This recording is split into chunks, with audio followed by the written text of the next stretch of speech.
Have you ever stopped to think about what your thoughts actually look like? I mean, not just the ideas themselves, but the structure of it all. We talk about our minds constantly, but it's all happening in this invisible, abstract space. Well, today, we're going to try and change that. We're going to explore a model that literally gives our thinking a shape. You know all those phrases we use? Having a gut feeling, or taking a leap of faith, or building a fortress of logic? What if those weren't just figures of speech? What if they're actually describing the real architecture underneath it all? What would that even look like on paper? That's exactly what this explainer is about. We're diving into a fascinating model that takes a branch of math, don't worry, it's cool, called graph theory, and uses it to translate these mental processes into a visual language. We're literally going to draw a map of the mind. Okay, graph theory might sound a little intimidating, but trust me, the concept is super simple. All you have are nodes, you can just think of those as individual ideas or concepts, and then you have edges, which are just the lines connecting those ideas. That's it.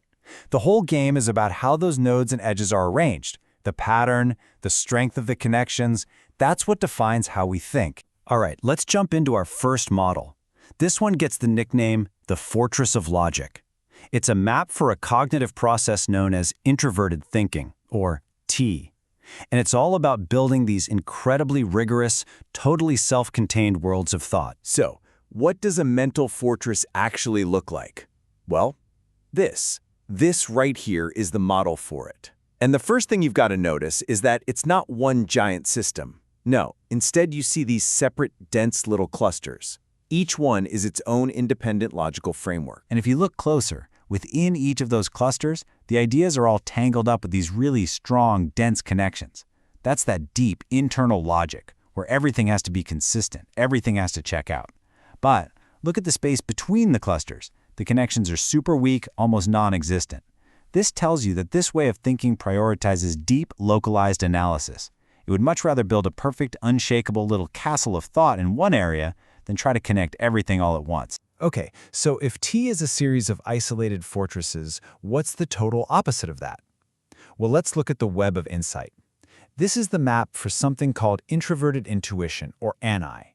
And believe me, it is a completely different world. So unlike those separate little clusters we just saw, the model for NI is one single, gigantic, sprawling graph. Every single idea is potentially connected to every other idea, mostly by these really faint, weak, almost subconscious links. But here's the magic part.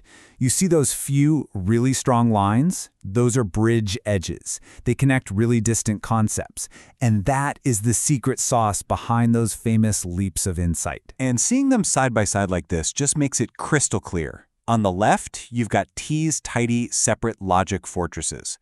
And on the right, Nye's massive, tangled, interconnected web. I mean, this visual just says it all. One is building these deep, perfect, isolated systems.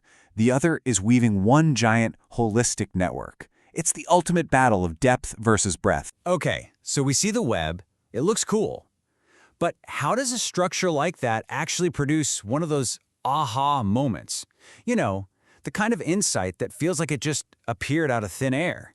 Well, the model suggests it's this really incredible four-step subconscious process. So first, it starts with just a hunch, a gut feeling that two super distant ideas, let's call them A and Z, are somehow connected. Then your mind just goes to work in the background, almost like a search engine, looking for any possible path to link A and Z. Now, when it finds a path that works, a feedback loop kicks in. The path gets stronger, which makes the original hunch feel more real, which strengthens the path even more. And finally, that pattern gets so strong that your mind literally starts to filter reality through it, and the insight suddenly feels obvious. This diagram here really zooms in on that second step, the search. It's all about filling in the blanks. Your conscious mind isn't doing this work. It's this subconscious process where all these little intermediate ideas, the B, C, and D, they just sort of bubble up to form a bridge. And that's exactly why these insights feel like they come out of nowhere, fully formed.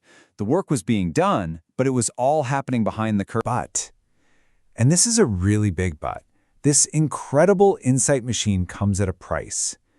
The analysis shows that running this web takes a lot more energy than building those fortresses. It's just cognitively expensive. The process is even described as combinatorial or explosive because it takes so much mental fuel to constantly explore all those potential connections and make those huge intuitive leaps. So we've seen the fortress and the web, two totally different ways of thinking.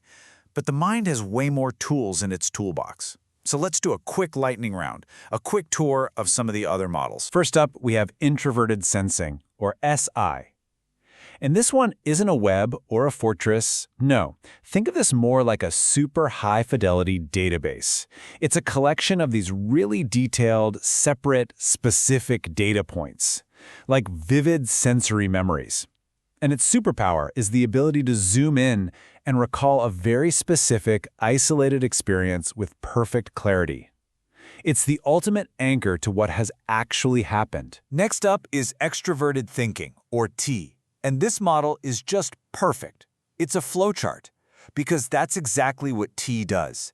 It's all about systemization. It looks at a goal, maps out all the possible steps, and then ruthlessly identifies the single most efficient path to get there, optimizing for things like time, money, and results. It's pure, real-world get-it-done logic. And finally, we have extroverted intuition, or NI.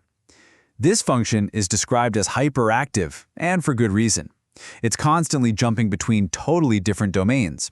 Like one second, it's on finance, the next it's on chemistry, the next it's on ancient history. It absolutely thrives on exploring and making connections between seemingly unrelated fields. It's all about expansive novelty. A fortress, a web, a database, a flowchart.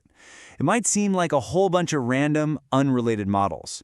But what if I told you there's one simple, elegant rule that organizes this entire map of the mind and makes it all make sense? And here it is. This is the key. This is the simple, powerful idea that ties everything we've seen together.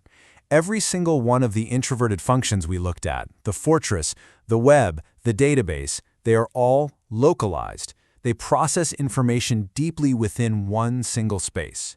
But in contrast, the extroverted functions are divergent. They are designed to move across the memory space, jumping between different domains. At the end of the day, introversion in this model means depth, and extroversion means breadth. And the two types of intuition show this perfectly. Ni, the introverted one, is like a depth-first search. It just digs and digs and digs down one rabbit hole until it hits gold. But Ni, the extroverted one, is a breadth-first search. It sprawls outward, making connections across tons of different domains. So there you have it, a map of thought, drawn with nodes and edges. Is your own mind a fortress of logic, building these impeccable but separate systems? Is it a web of insight, constantly weaving one giant tapestry where everything is connected? Or maybe it's a high-fidelity database of memories, or a no-nonsense flowchart for getting things done. Now, of course, we all use a mix of these tools. Nobody is just one of these things. But we all tend to have a default, right? A home base, a way of thinking that just feels the most natural. So the question I want to leave you with is this. Looking at these maps, which one feels the most like the landscape of your own mind?